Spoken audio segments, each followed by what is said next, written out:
हाँ भाई, अब हम डिस्कस करेंगे elastic potential of a spring, work power energy. ठीक है, यूनिट नंबर 4+1 के अंदर। तो इलास्टिक पोटेंशियल एनर्जी क्या होती है? Elastic potential energy of a spring, of a spring,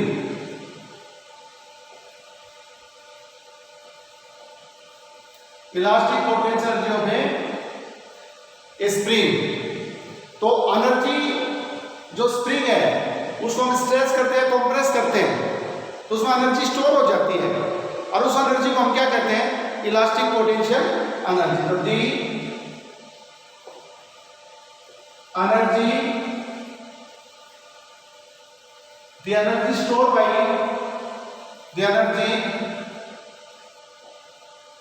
by a spring due to its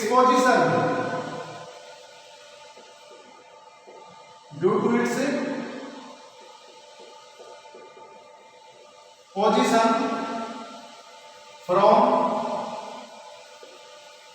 reference point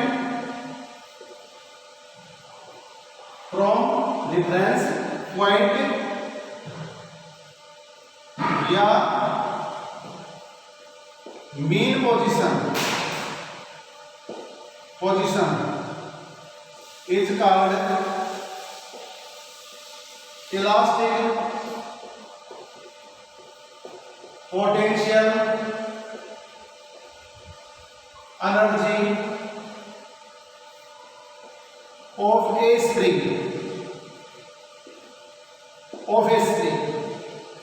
ठीक है। तो अब इसकी डेरिवेशन बताता हूं मैं। ये आपने कोई सरफेस है, स्मूथ सरफेस है, स्मूथ सरफेस,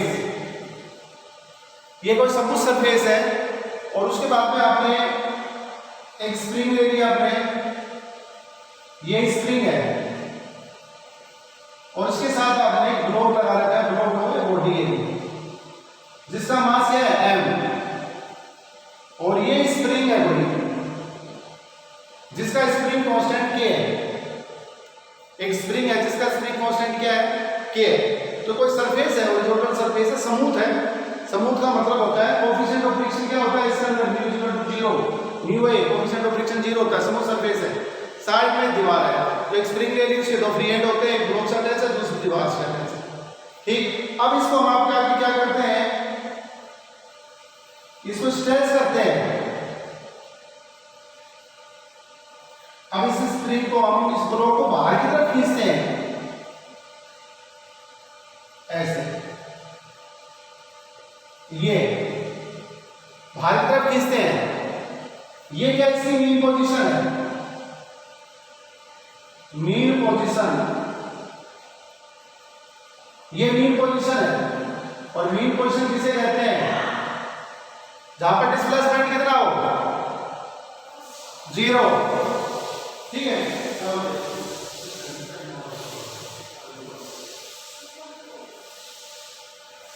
ठीक है भाई। तो ये डिस्प्लेसमेंट कितना आता है? 0। तो उसे हम क्या कहते हैं? मीन पोजीशन कहते हैं। अब आपने स्ट्रेस की इसको साइड में आप लेके गए हो, कितना डिस्प्लेसमेंट हुआ है? dx। अब मैंने dx क्यों लिया है? dx इसलिए लिया है, स्मॉल डिस्प्लेसमेंट इसलिए लिया है क्योंकि यहाँ पर जो फोर्स होगा, रिस्टोरिंग फोर्स, वो वेरिएबल फोर्स होता है, कांस्टेंट फोर्स नहीं होता। और जब वेरिएबल फोर्स तो बर्टन बाय वेरिएबल फोर्स होता है, तो उसमें हम किसके लिए अप्लाई करते हैं? स्मॉल डिस्प्लेसमेंट के लिए अप्लाई करते हैं। अब ये क्या है? इसमें रिस्टोरिंग फोर्स है, ये है F, इसको बोलते हैं रिस्टोरिंग फोर्स। रिस्टोरिंग फोर्स किसे कहते हैं? वो फोर्स जो किसी बॉडी को उसके ओरिजिनल पोजीशन पे ले जाता हो, उसे हम क्या कहते हैं? रिस्टोरिंग फोर्स कहते हैं। तो ये मीन पोजीशन यदि ब्लॉक को बाहर की तरफ खींचते हैं तो रिस्टोरिंग फोर्स अंदर की तरफ होगा, यदि इसको अंदर की तरफ कंप्रेस करते हैं ऐसे तो रिस्टोरिंग फोर्स क्या होगा? बाहर की तरफ होगा। तो रिस्टोरिंग फोर्स हमेशा क्या होता है? Always toward the mean position. ठीक है, then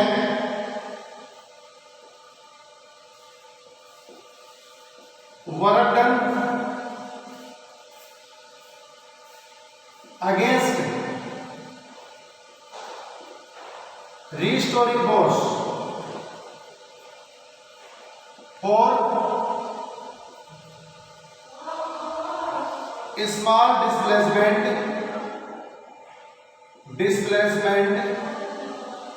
for small displacement of block या body from its mean position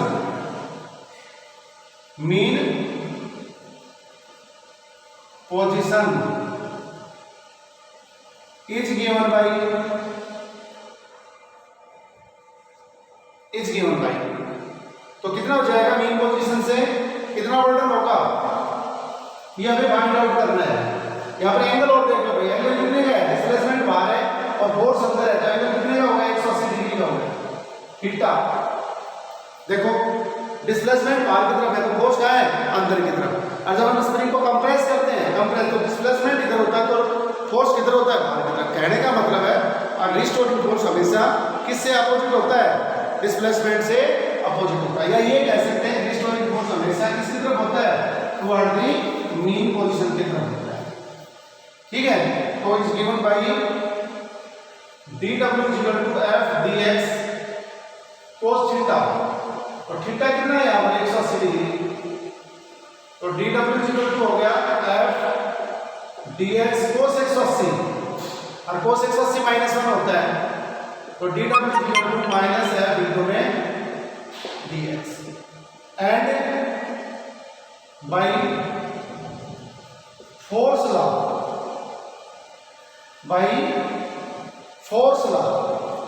यहाँ 10th यूनिट में पढ़ेंगे ऑसिलेशंस के अंदर, तो by force law F equal to minus k x, ये F directly proportional to minus x.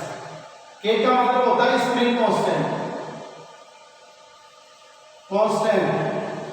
या इसको हम बोलते हैं फोर्स कांस्टेंट भी कहते हैं, फोर्स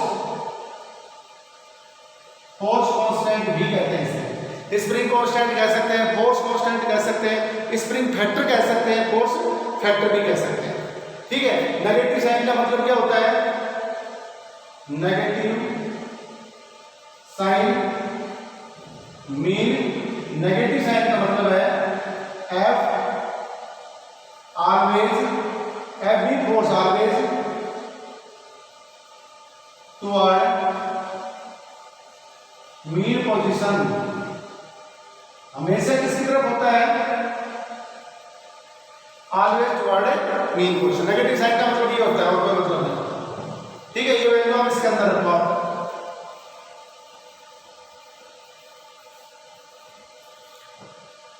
इसके बाद में dw equal to minus f की जगह क्या कर देंगे माइनस kx और इनटू में dx, माइनस से माइनस, तो dw इक्वल टू क्या हो गया kx और dx। ये तो स्मॉल बर्डन है, अब हमें क्या करना है टोटल बर्डन करना है, and total work done is given by, integrate कर दो, dw का इंटीग्रेशन w होता है, dx का x होता है, के बाहर निकाल देंगे, ये कांस्टेंट है तो x dx, इंटीग्रेशन करना है x बराबर 0 से लेकर और x इक्वल टू x तक, यानी मीन पोजीशन से लेकर एक्सट्रीम पोजीशन, इससे ज्यादा डिस्प्लेसमेंट नहीं होता। तो स्प्रिंग है ये मीन पोजीशन है, जीरो डिस्प्लेसमेंट से एक्स डिस्प्लेसमेंट, मिनिमम से लेकर मैक्सिमम, और ये हमें पता है इंटीग्रेशन का मैंने पहले बताया था dx integration x n plus 1 upon में n प्लस 1, ये फार्मूला होता है, कई बार बता दिया मैंने, n इक्वल टू पावर होती है, पावर।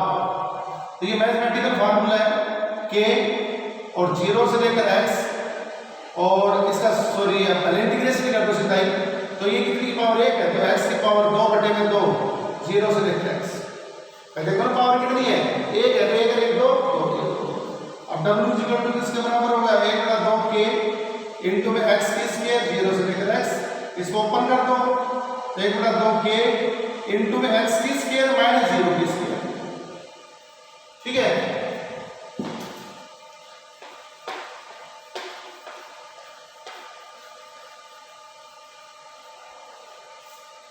अब उसके बाद में है W equal to half k x के स्क्वायर, ये हमें प्रूव करना था। और potential energy P equal to W equal to half k x के स्क्वायर, यही तो हमें प्रूव करना था। बस ये होगी इलास्टिक पोटेंशियल एनर्जी। तो P equal to half k x के स्क्वायर, ये होगी elastic potential energy of a spring. K का मतलब स्प्रिंग कांस्टेंट, के भी होता है बाई एक्स होता है, और एक्स का डिस्प्लेसमेंट, तो ये होती है इलास्टिक पोटेंशियल एनर्जी। अब एक तो तरीका ये तो मैथमेटिकल तरीका है या कैलकुलस मेथड है। अब हम ग्राफिकल मेथड से भी हम निकाल सकते हैं। अब देखो potential energy of spring by graphical method. दूसरा मेथड एक और होता है ग्राफिकल मेथड, दोनों में से अच्छा लगे वो कर सकते हो पेपर में। पेपर में ये पूछ लिया आपसे, पेपर में ये पूछ लिया elastic potential of a spring, अब उसको कोई नाम नहीं दे रहा, ग्राफिकल मेथड नहीं दे रहा है, ने कैलकुलस मेथड दे रहा है, या जनरल मेथड मैथमेटिकल मेथड दे रहा है, एनालिटिकल मेथड दे रहा है, तो आपकी मर्जी चलेगी जो भी आपको अच्छा लगे वो। बाकी वो कहते हैं भाई आपको कैलकुलस मेथड या फिर आपको एनालिटिकल मेथड या मैथमेटिकल मेथड से निकालना है तो ये करना है, यदि ग्राफिकल आए तो ग्राफिकल से। तो हमें ग्राफ से भी हम इसको क्या कर सकते हैं, ग्राफिकल मेथड से भी हम इससे क्या निकाल सकते हैं, इलास्टिक पोटेंशियल एनर्जी निकाल सकते हैं। तो इसके अंदर देखो इसमें है वी नो दैट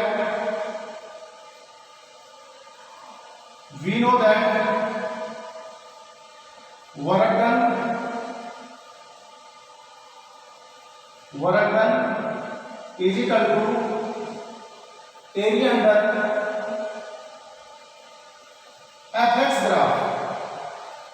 fx का मतलब क्या होता है, फोर्स डिस्प्लेसमेंट ग्राफ। तो वर्क डन जो होता है शरीर के ऊपर वर्क डन करते हैं या ब्लॉक को बाहर की तरफ खींचते हैं, कंप्रेस करते हैं, तो जो वर्क डन होता है स्प्रिंग या ब्लॉक में होता है तो वो किसके बराबर होता है, वो फोर्स डिस्प्लेसमेंट का जो ग्राफ है कर्व बनता है उसके अंदर में एरिया के बराबर होता है।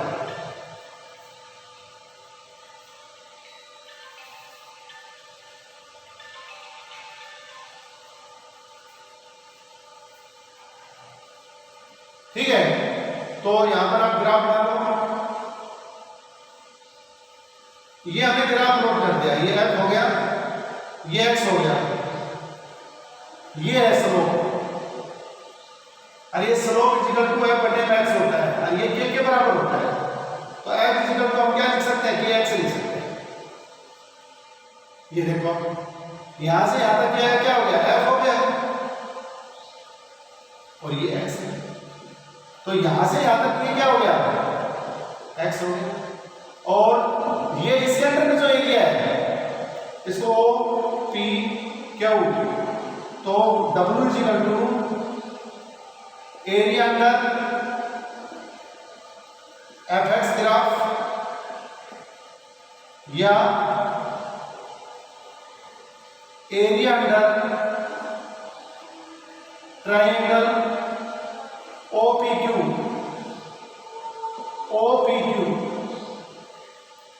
इसके अंडर में area W equal to area का फॉर्मूला क्या था, इनटू में बेस इनटू हाइट, ट्रायंगल का फॉर्मूला यही होता है। तो W इक्वल टू क्या होगा, तो बेस कितना है OP इनटू हाइट कितनी है PQ। OP किसके बराबर है, x के बराबर, और PQ किसके बराबर है, F के बराबर। ठीक है,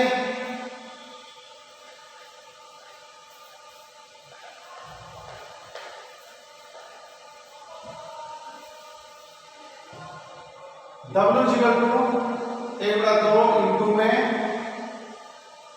में x इंटू में f, ये फार्मूला होगा। अब f किसके बराबर है, kx के बराबर है इन मैग्नीट्यूड के अंदर, क्योंकि हम ग्राफिकल मेथड कर रहे हैं, और ग्राफिकल के अंदर होता है वो क्या होता है, अगर ट्रिग्नोमेट्री के अंदर हमेशा मैग्नीट्यूड दिया जाता है।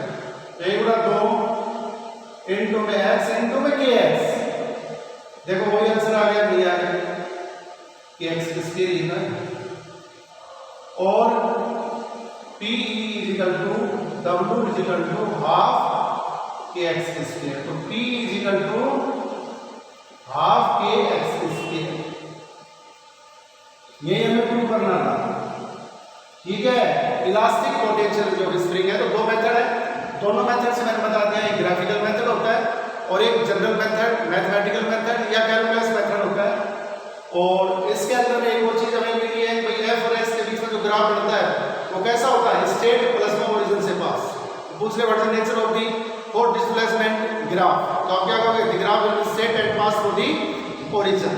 ठीक है, और उसके अंदर में जो एरिया होता है, एफ एक्स के अंदर में जो एरिया होता है वो किसके बराबर होता है, ओवरटन के बराबर होता है। तो न्यूमेरिकल देते हैं और एरिया देते हैं, एक ट्रायंगल दे दिया, इसके अंदर एफ और एक्स के बीच में ग्राफ प्लॉट कर रखा है, एक ट्रायंगल दे दिया, एक रेक्टेंगल दे दिया, एक ट्रेपेजियम दे दिया, तो सारों का जो एरिया है उनको जोड़ के जो भी हमारा आंसर आएगा वही वर्क डन होगा। तो work done on A block and spring system है वो किसके बराबर होता है, वो होता है इजिकल टू क्या नाम है, area under the F x graph, यानी उसे हम क्या कहते हैं, जो वर्क डन आपने किया है वो किसमें कन्वर्ट हो जाता है, पोटेंशियल एनर्जी में, और इसको हम क्या बोलते हैं, elastic potential energy of a spring. ठीक है भाई, थैंक्स।